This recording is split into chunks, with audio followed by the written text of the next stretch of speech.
पावे, क्षोभ न होने पावे, चाहे परिस्थिति कैसी हो। संतुष्टायेन केनवा, बस इतना हमें ध्यान रखना। संतुष्टायेन केनवा, हम राजी हैं उसी में जिसमें तेरी रजा है।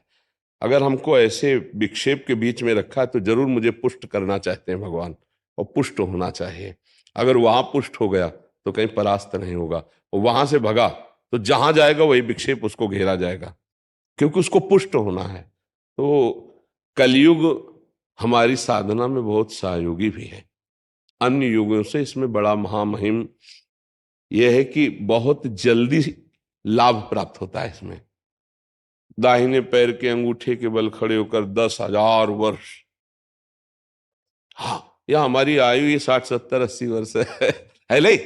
तो हम अपनी आयु में ही जो 10,000 वर्ष की साधना से प्राप्त करते थे, अपनी छोटी सी आयु में हम वो ब्रह्म साक्षात्कार, वो भगवत साक्षात्कार कर सकते हैं।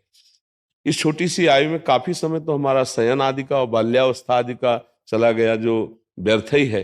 और अब भी शयन 4-5 घंटे शयन होते हैं, और कुछ समय हमारा बाल्यावस्था गया जो बिल्कुल नादान अवस्था थी। अब इतनी चेतना में हमको भगवत प्राप्ति करनी है, तो बड़ा सहयोगी कलयुग है। और कलयुग का चिंतन हो तो कलयुग है नहीं, है ही नहीं। हर समय हम त्रिगुणातीत भगवान के नाम रूप गुण लीला धाम या अपने स्वरूप में स्थित होने की चेष्टा कर रहे हैं, तो हम गुणातीत हैं। तो गुणों पर कलयुग का प्रभाव होता है, ये सतोगुण रजोगुण तमोगुण पर, माया के जनित। नहीं, त्रिगुणातीत पर किसी का प्रभाव नहीं होता, वो कालातीत स्थिति होती है। तो स्थूल सूक्ष्म कारण, इसी पर माया का प्रभाव है, स्वरूप में तो है नहीं, क्योंकि आप संन्यास मार्ग के पथिक है। इसलिए तो हमें चिंतन को बाधित करना है, चिंतन से बाधित नहीं होना है। स्थूल चिंतन, सूक्ष्म शरीर अंतःकरण धर्म का चिंतन और स्वभाव का चिंतन, ये तीनों होंगे आपके अंदर, लेकिन वो आपके नहीं है।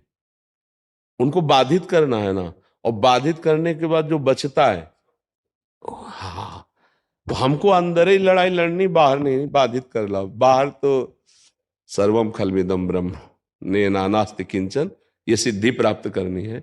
बाहर तो एक दृष्टि मारी, सब वही। अंदर की चिंतन को साधु, जैसे संसारी आदमी तो उसको और उत्तर यही मिलेगा, पर आपके लिए यही उत्तर है कि हम अपने को अपनी सीमा के अंतर्गत रख के सुरक्षित रखें, तो अब कहीं कुछ नहीं है। एक बार प्रारंभ में जब मंत्राकार वृत्ति करने की गुरुदेव की आज्ञा हुई, 14-15 वर्ष की अवस्था में, तो सबसे ज्यादा परेशानी हमें साउंड से होती थी। हाँ, जैसे साउंड तो बहुत उससे विक्षेप होता है, क्योंकि अंतर की बात सुनने के लिए हमें थोड़ा शांत वातावरण चाहिए। अब कोई बात कर रहा है या कोई ऐसे, तो उसको कहीं तक, लेकिन साउंड तो बहुत जोर से बजता है। फिर हम साउंड के पास खड़े होकर भजन करना शुरू किया। जहां भ्रमण करते, जहां साउंड बजता, तो 1 घंटा वहीं खड़े रहते। मंत्राकार वृत्ति। अब देखते हैं धीरे धीरे धीरे धीरे ऐसा अभ्यास बना कि साउंड बजता है अपनी तरफ और मंत्र चल रहा है अपनी तरफ। किसी भी स्थिति में हमारा चिंतन बाधित ना हो, चाहे हम भीड़ में बैठे हों या एकांत में हों।